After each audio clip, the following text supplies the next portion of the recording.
All right. Let's get this show on the road. Welcome, everybody, once again to The Charge. This is, of course, your boy Bernie here on The Charge, like I talked about, giving you the latest NBA news and rumors and also basketball opinions. And today, guys, we got ourselves just kind of a short little segment. I know that today I didn't get on as early as I wanted to, just some religious obligations, so I do apologize for as the reason why I'm not on at an earlier date, and I'm also earlier time, but I'm here now, and we're here just to talk a little bit about some NBA mock draft situations. Kind of looking at the future NBA mock drafts, like what's going on for the 2021 NBA mock draft, because this is a very interesting draft, as there is a lot of great players actually in this scenario. I mean, of course, you got Cade Cunningham, you got Jalen Suggs, Kuminga, Jalen Green, Scotty Barnes, Jalen Johnson, Zaire Williams, Corey Kispert. I mean, you have a lot of great talent in this draft. And so when we really look at things, when we really kind of find out like who's in this draft that's interesting, who's in this draft that we're going to look at, the one thing that we are going to do is just before we start any of this, please remember to hit that like and subscribe button if you're new. The more subscribers, the more likes we get, the more people are interested in watching this channel. And I will do a better job of, kind of committing to a schedule. Just sucks with the whole basketball situation in terms of what's going to go on for my teams and whatnot. I want to be able to train and also do this on the side, because I do love basketball, and I'll be involved in basketball for the longest time. But with that being said, let's move over to the live scene and talk about the whole scenario with Jalen Green. So here, guys, we have a NBA Tankathon mock draft. Of course, this is just the sim lottery. We know that the Timberwolves are probably more than likely going to be a top 3 pick. We know that Evan Mobley is going to be in there. I'm not really too sure about Evan Mobley, in my opinion. I've watched a little bit of him. Like I said, I still need to do extensive film study on him. I know that he's 7 foot. I know that he averages all those rebounds, 9.6. But to be honest with you, I'm not convinced with him just yet. Jalen Suggs, I think I'm convinced with. Cade Cunningham, I'm convinced with. Kuminga, I am definitely convinced with. I love his game.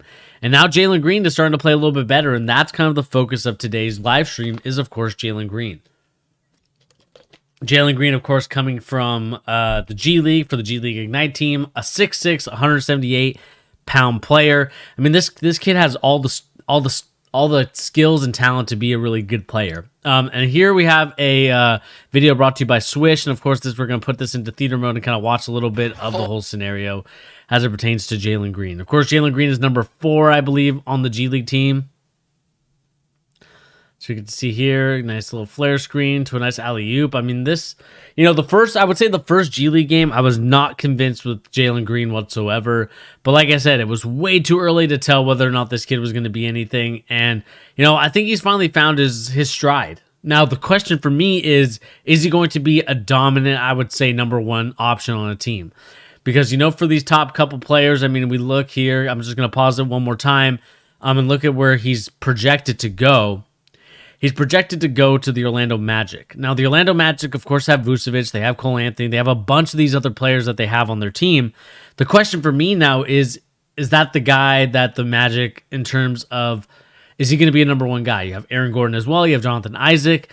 Now that you had Jalen Green, is he going to be the answer to the problems that persist in Orlando? And that's going to be the biggest question mark. I mean, what I kind of notice is I don't think the Cavaliers. I think the Cavaliers would take Jalen Green over Jalen Suggs, just because if this was the scenario right now, the only reason why I say that is because I think Jalen Suggs plays too much point guard. And I know they had to have him here as a 2, but he's so much more better as a point. I don't think he'd be a good off-ball guard. I think he'd be a better on-ball guard. And I think Jalen Green's a better off-ball guard. So I think you'd have to flip those two, and I would actually take Jalen Green at number 3. And honestly, at number 5, I would probably take Jalen Suggs. Or, if the Wizards decide we're going to try and move on from Russell Westbrook, then I think they take him there, and then Kuminga goes 5. I mean, there are so many things. Like, even here with Evan Mobley, I mean, I would honestly take Jalen Green. I feel like he's more for sure than I feel like Evan Mobley. I know that a lot of people are highly invested into Evan Mobley, and we'll actually watch some film on Evan Mobley later on in this stream. This will probably go on for about a 45-minute stream. But what I really am curious about from this whole thing is, for Jalen Suggs' perspective, from Evan Mobley, from Cade Cunningham, there are so many good players in this draft that if you're not in the top, I would say 10, then I think you're missing out on some great players. I mean, even then, at 10, you still have some other good players here as well. I mean, you have Keon Johnson, a guy from Tennessee who I really like. I think he's kind of getting shafted a little bit. You got Scotty Barnes, who was supposed to be a really talented freshman out of Florida State. There's another guy that people were looking at. The sophomore James Bouknight. Zaire Williams, of course, from Stanford. Kind of getting lost in the dust because of how Stanford has not been very... they haven't been a very interesting team. You also have Jalen Johnson from Duke. Recently he said he's not going to play anymore. And, we'll talk about that as well.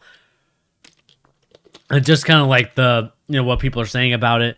And then, of course, you got Corey Kispert, who, again, a great, role player, knows his role. And I think that he'd actually do a tremendous job for whatever team he decides to play for in the near future. But with that being said, let's move on to kind of the Jalen Green scenario and just kind of looking at what's going on with Jalen Green and just kind of watching a little bit more video. So, again, not a bad take.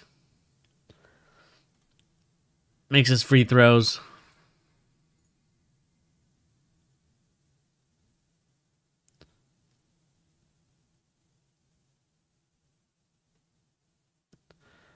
I mean, he's a high flyer, man. The one thing that you can say about Jalen Green is that he does fly high, and I think he does a really good job of good body control in the air, and you can see that, obviously, with the finish that he just had right there. And so you can see why he's a very intriguing prospect. Again, we're going to see here. Rebound. Off the screen. Not a bad jumper. I think he's probably a better shooter between him and Kuminga. I think he's the better shooter. But as it pertains to like attacking and doing the other things that are very important in the NBA, I think that Jalen Green is definitely a tier below Jonathan Kuminga. I think Kuminga is going to be really good, man. Like, I see him as a guy that I know a lot of people are going to say that, the shooting percentage from three-point land is not good for Kuminga, but man, it is hard to argue with the fact that he's able to attack the rim. Could he be a Jimmy Butler? Could he be one of those type of players? Who knows? But again, we're talking about Jalen Green at this point, and I will say that Jalen Green is a better shooter. We'll move on to the next one. They played the Iowa Wolves here in Buena Vista, Florida. I mean, we look at Kuminga and just the percentages, right? The 3-point percentage for Kuminga, 29. Jalen Green at 40%. And then, of course, you have the other scenario where, 46 for Kuminga, 56 for Green, 7 rebounds, and 4. I mean, it's just like, it's honestly depending on what your preference is for what type of player you like. I just think I like Kuminga because of his tenacity and the way that he attacks the rim. I will take that all day, every day. He, to me, gives me number one option vibes. But, I mean, that does not to say that Jalen Green doesn't as well. But that's kind of like his biggest question mark for me as it pertains to a guy like Jalen Green. Again, not a bad take there, but could have done a little bit better on that aspect. Here we got a 3-on-2. Hey, could have done a little bit better with that 3-on-2 scenario. Not Jalen Green's fault on that one. I think that was just Jarrett Jack. I think he could have done a better job. You see here, reads the screen, takes the shot. Not a bad jumper. Again, is this jumper the prettiest thing to look at? No. But is it effective? It is pretty effective so far as he's shooting 40%. This game was February 15th, so this is our recent game of Jalen Green. Again, don't like that fadeaway from right there. I mean, we see here, again, this is something that I think a lot of young players get into a habit of. I mean, we see here with the lean. See here that he kind of leaned a little bit to the right. Again, good kick out. Leans a little bit too much to the right. Gets his rebound, though. Finds Jarrett Jack. Jarrett Jack's able to hit the three, and that's great. Hustle, determination to get the ball back. But, again, too much leaning for me on that jumper. But, again, that's just something that young players just do. I'm not sure why, but that's a habit that I see a lot as it pertains to, like, players, is that they like to lean when they shoot their jumper. I don't know if they like they need to feel like the movement, so they're not, like, standing still when shooting. But that's kind of like my observation of Jalen Green. Again, great body control. The one thing that I will say that Jalen Green does really well, and you can notice it in all of his clips and all of his highlights, is that he does a great job of, when he's in the air, he's able to contort his body, whether with contact or without contact, and is able to finish around the rim, which is definitely something that you like to see in a guy that attacks the rim at a consistent basis, and so that's a great thing.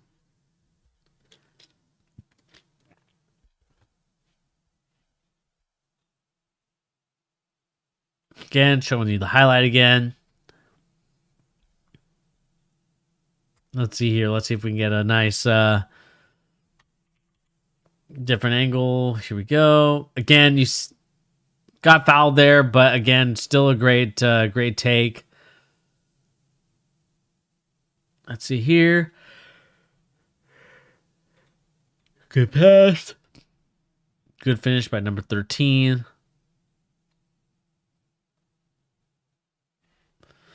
Again, he is very athletic. I will say that. I think that's something that you can definitely look forward to.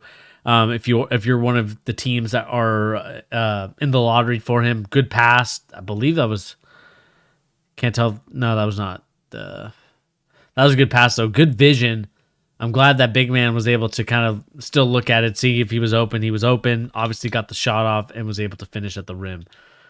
Again, not his, like I said, the jumper not the prettiest, but it's effective and it goes in at 40%. And this is of course the G League where, obviously it's a little different than college, but see here, kick ahead. Again, very, very good in the air. I mean, just has that body control to finish around the rim. See here, trying to double. And then again, good finish at the hoop. And again, when we look at a guy like Jalen Green, when we look at kind of the scenarios as where he could go, that's kind of what we're noticing. I mean, here they even have, Jonathan Kuminga at number 2 for this updated mock draft on NBADraft.net, which is kind of crazy to me that they would have Kuminga at 2. Like, I do think he's good, but I think he's top 3. I'm not sure if he's top, not top 2, but Jalen Green could be going to the Pelicans. I think the Pelicans, I'm not sure if that would be a good fit. I mean, I think there's a lot of scenarios that could happen in here. I'm not sure where they have Golden State. They have Golden State finishing 19th. I think this is where it's at currently. Well, actually, this was updated on the 4th of February, so this is obviously a little bit outdated. And if we kind of move here to kind of some more NBA draft rankings, we'll go to Bleacher Report. As we look at here, and we'll go to what the Detroit Pistons look like. They're going to be the number 1 pick. They're interested in Cade Cunningham. I like his game a lot. I think he definitely deserves to be the number 1 pick. I watched his, if you have ESPN Plus, usually those Big 12 games are on that channel, whatever it is, ESPNU or whatever the ESPN Plus channel is. I think it's just the Big 12 network. I watched him play against, Iowa State. Played really well. I like his game, man. I think he's going to be a really good player. Evan Mobley, again at number 2 for the Wizards. I am not convinced with Evan Mobley just yet. I still need to watch a lot of it. I'll probably pull up a game in a second just to see what the hype is about Evan Mobley. Like, I've watched like maybe some clips here and there, but I haven't really watched and sat down to see like what his strengths are, what his weaknesses are. But let's see what Bleacher Report has to say about Evan Mobley.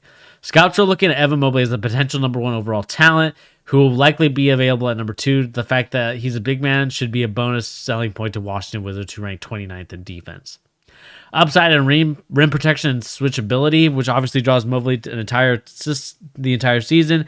He's lived up to the reputation with a promising analytic to back up the eye test, as he has a 9.4 block percentage, ranks number 6 in the nation. But his offense has exceeded expectations, averaging 16.4 points on 57% shooting. He's fluid, handling in transition, scoring face-up moves, and hitting rhythm threes. Okay. The only question concerns is his strength and ability to hold his ground, but comfortable playing away from the basket may look too compelling. Jonathan Kuminga at number 3. That's what they have here. I think Jalen Suggs should be in the top 3 conversation, man. I know Minnesota could definitely use Jonathan Kuminga. There's no ifs, ands, or buts that he probably could use him. But, man, it is tough to sell me on not drafting Jalen Suggs in the top 3, man. Like, I know that my Gonzaga friends are probably going to be yelling at their screens right now with the fact that Jalen Suggs is not a top 3 rated player in this. And I agree with them to an extent. Like, when I see these teams, I don't think, like, to be honest with you, I know that the center position is not dead. But let's pull up an Evan Mobley highlights and kind of what he's been doing at USC. I mean, we'll look at here, and this is the early season montage from Swish. Again, bear with me as we have commercials to watch. Let's look at here again. Evan Mobley, I believe, is number 1. Good pass. I like that.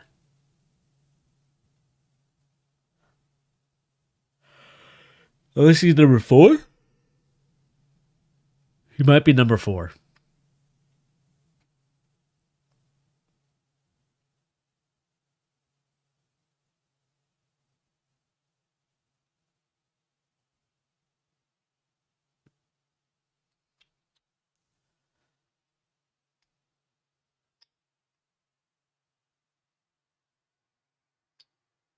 See here. Yeah, so it looks like he's number 4.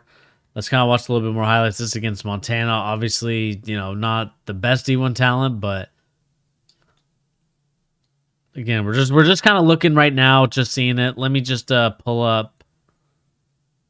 Oh, I guess his Instagram went away. I was gonna shout him out. Again, Swish providing the film as always. He kind of gives me that the like James Wiseman vibe. Like he's like, I think he could be like a James Wiseman as build. Obviously, James Wiseman went number 1 in the draft this year. That's what he kind of reminds me of, like a little bit. Maybe he looks a little bit more athletic with the way that he's just a little bit leaner and knows how to control his body a little bit more. Almost like a guard almost. I mean, again, I haven't seen that much from Evan Mobley. Obviously, he plays for not the best team in the world at USC.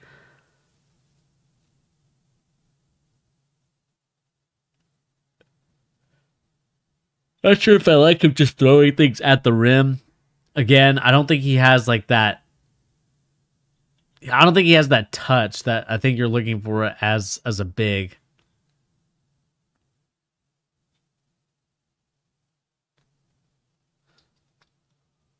Theo Sumo, most underrated. What's up, Chris?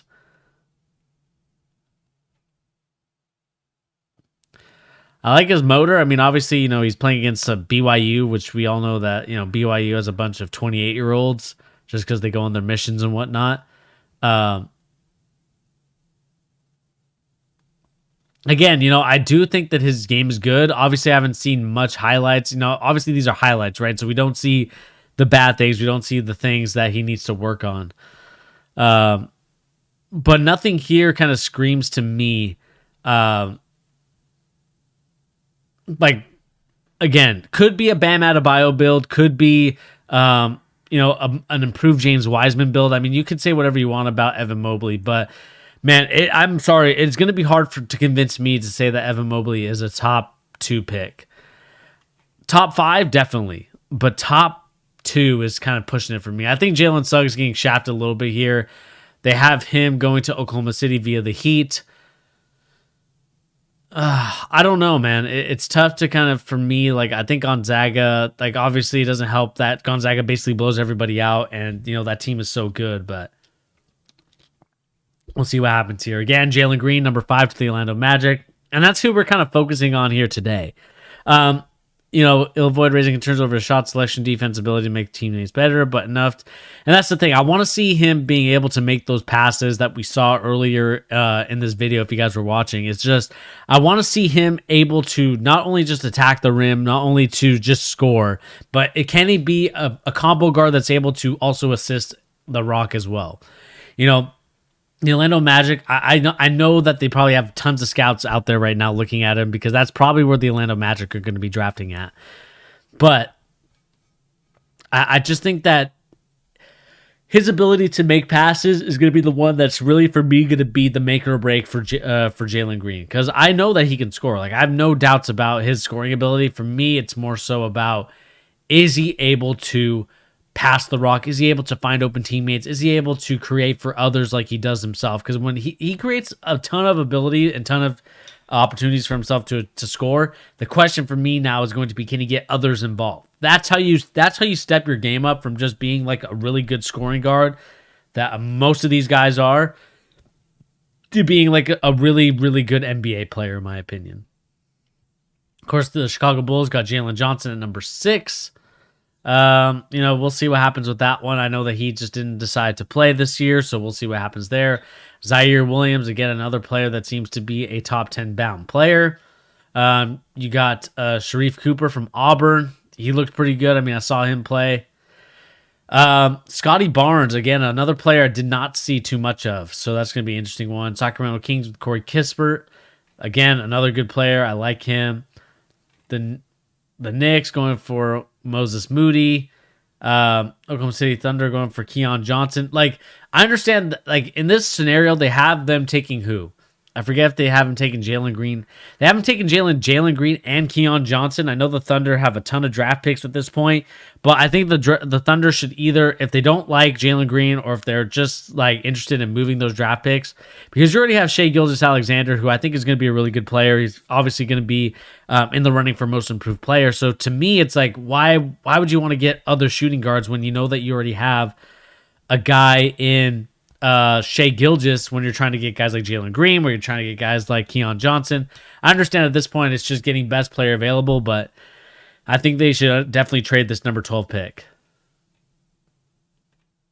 Then we got 15 through 30. Let's see here. You got Jaden Springer. Charlotte Hornets going to take Garuba from Real Madrid, a center. Again, I the one thing for me is that he just does not shoot.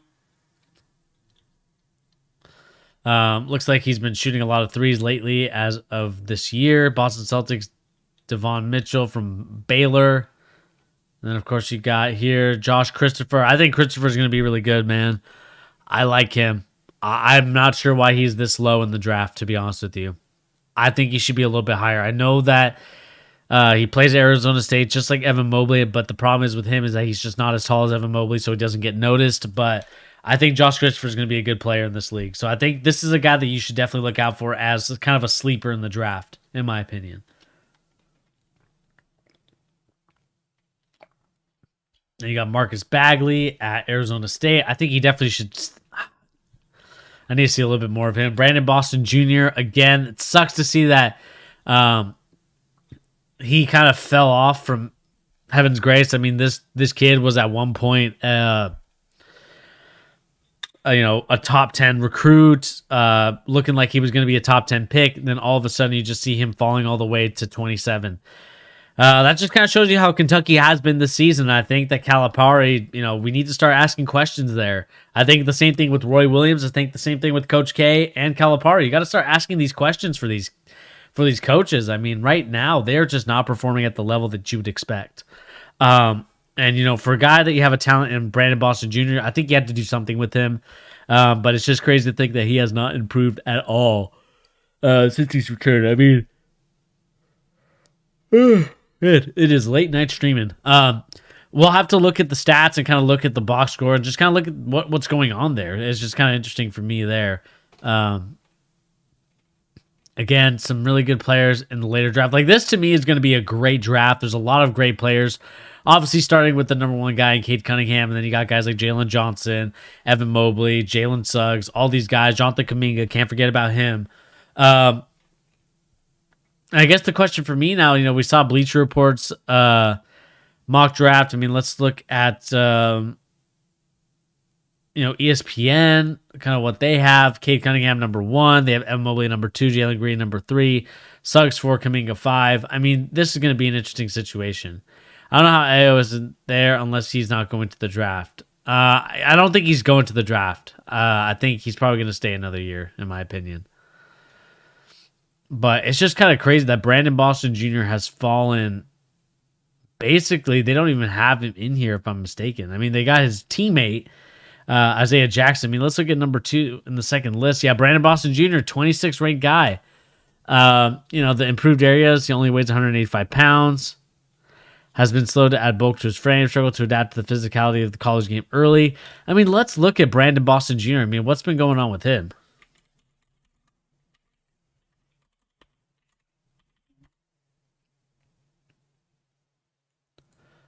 Obviously, this was a kid, again, that was supposed to be, the saving grace, the guy that was supposed to, really be, a really high draft pick. But we see here Kentucky, man, again, just struggling. And I think we did cover him in one game, if I'm not mistaken, and that was just kind of like the one thing that I kind of criticized him for, and that was of course Brandon Boston Jr. was just the IQ of when to take the shot or when to give it up. And there was just some instances, especially in that first game, where I thought he was going to learn from that, but it just seems like that's kind of what's been carrying over, in my opinion. Again, brought to you by Swish. They are doing a great job providing film for us here. Again, shout out to Swish. You see it on there.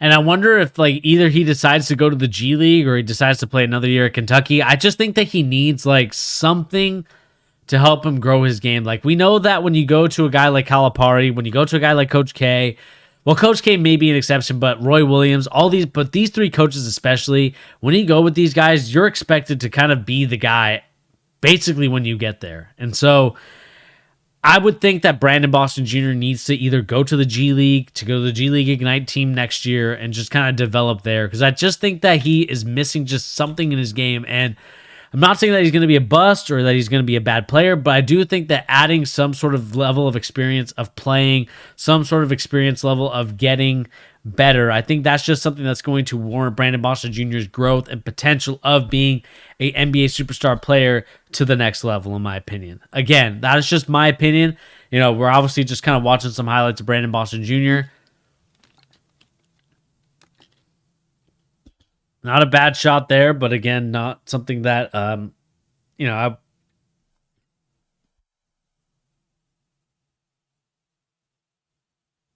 good take there. I mean, there's some flashes where you see that he kind of has it. The one person I've also been kind of disappointed with as well has been Devin Askew. I mean, let's go to college basketball and just kind of look at the stats of Kentucky. If we can go find Kentucky. Let's see here. Teams.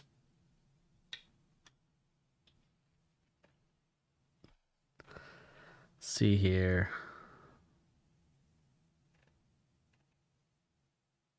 No. Shoot. Oh, SEC. Did I pass them already?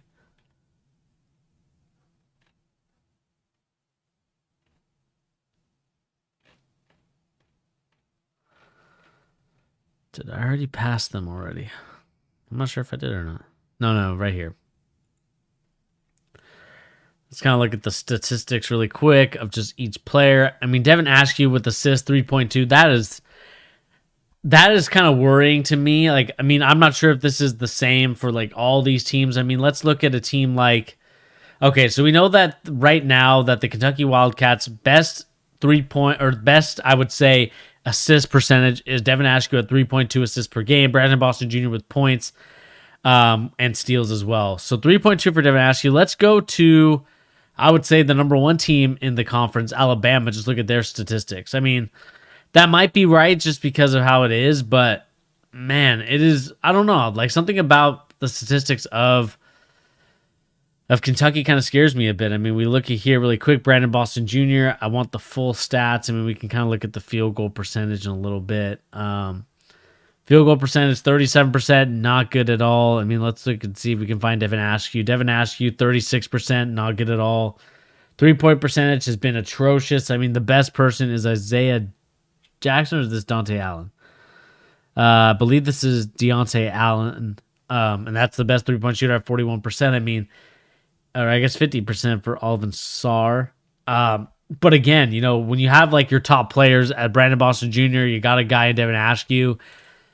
You know, you look at that and you're just like, you know, what's going on with the 29.4% and the 29.5%? I mean, that's just not going to cut it in any capacity whatsoever. And so we'll see what happens, man. Like I know that Brandon Boston Jr. has really fallen off a cliff since the beginning of the season, where he was ranked as like the top 10 player in the conferences, or like just in college basketball in general, just in the mock draft scenario, and now he's all the way at number 26 ranked prospect, which is kind of crazy to think at this point. I mean, we look at here, I'm not even sure they have Brandon Boston Jr. on this list.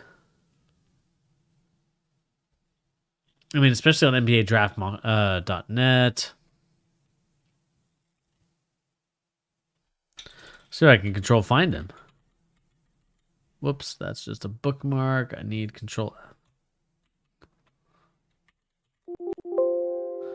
He's not even there, man. I mean, that's kind of crazy to me that he would not even be included on this list. I mean, again, at the end of the day, like, we know that Brandon Boston Jr. is going to be a better player in the NBA than he is in college, but I do think that he needs to grow and develop, and I think we will see that eventually. The question for me is always going to be, you know, what does he need to do to get to that next level? And obviously the 3-point percentage shooting and just like I would say the decision making just needs to be a little bit quicker for him, because I think there is some instances where he's in great position to finish these chances. But I just think that, like, I think the analysis talked about, he's really light at 185, especially for his size. 185 is nothing, right? You want to be, you know, thick. You want to make sure that you're good to go when you go and attack the lanes and anything like that. But the problem, like I said, is just the frame of a Brandon Boston Jr. And again, it is kind of interesting for me to see that he will not kind of be in that scenario. But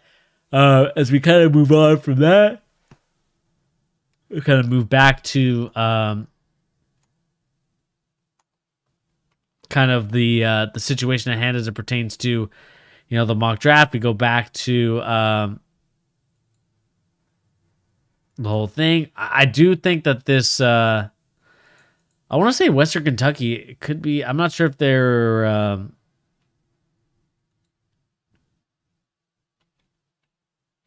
we'll have to look at bracketology another time, because I know that that's not what the stream is about right now, but I would love to go over the kind of the bracketology, because there is some college games that I watch on Saturdays that are kind of fun to watch. Like, I think Western Kentucky is a fun team to watch. I've watched a little bit of Stanford. I like their game a little bit.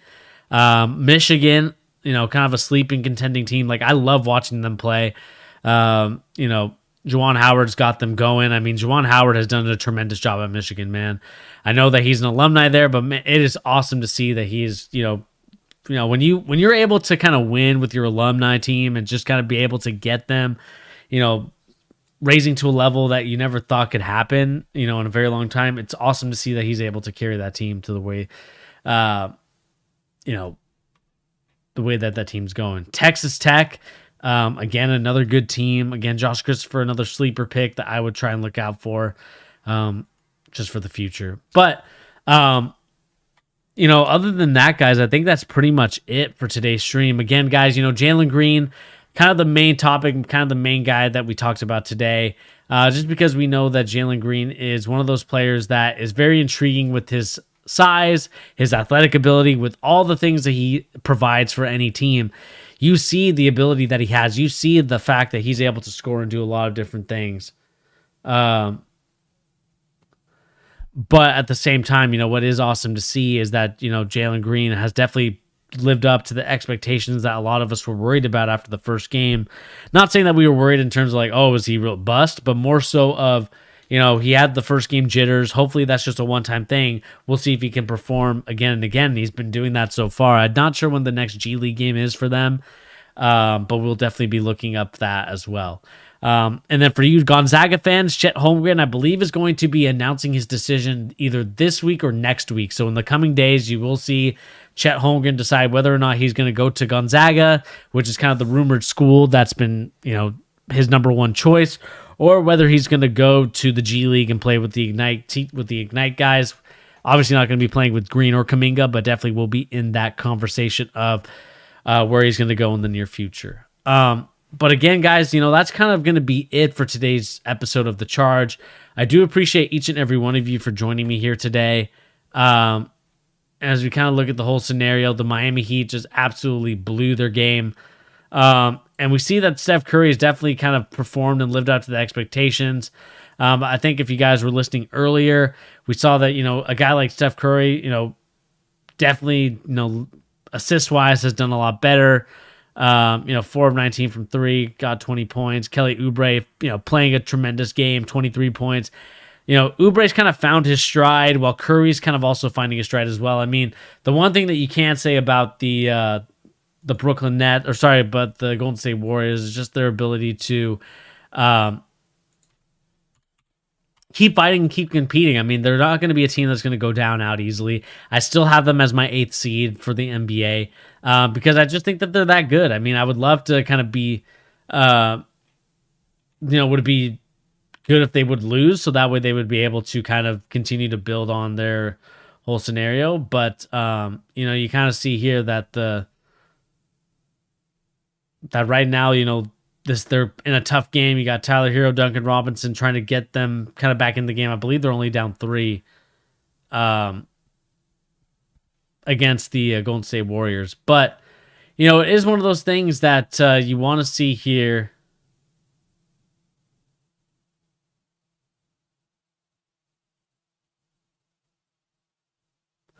So, I mean, at the end of the day, we'll see what happens for this whole for the whole Golden State Warriors. And maybe we'll go into a little bit more of kind of like our surprising teams. I think I'll probably talk about that tomorrow's stream. Tomorrow's stream will probably be a little bit earlier because I will be going away for the weekend.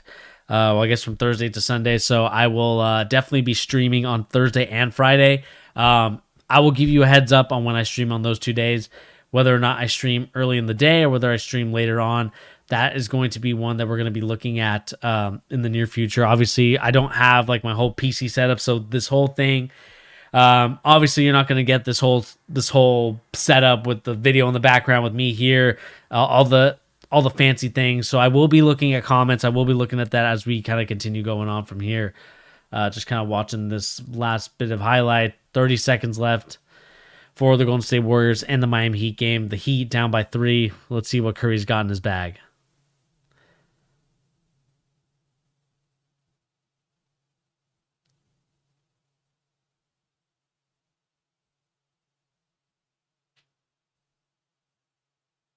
Dang, big shot. Big shot by Curry. That's a big shot, man. 118, 112. But yeah, I will be streaming on those days, probably only for like half an hour to an hour. Probably try to make it 45 minutes. I know that we'll kind of figure some things out there. But great shot by Curry. I think this game is officially over unless something crazy happens from the Miami Heat side. But at the end of the day, like I said, guys, I do appreciate you guys for joining me here on The Charge. I do appreciate everybody that's kind of tuned in and kind of watched these videos. But at the end of the day, like I said, we'll continue to stream. We'll continue to look at sort of scenarios. And tomorrow we will stream probably a little bit earlier. I will make a pre-recorded video of kind of my surprise teams of what's going on in the NBA as of right now, as we're kind of in that halfway point and we're kind of heading into the All-Star break. With obviously the situation that a lot of players are not happy with.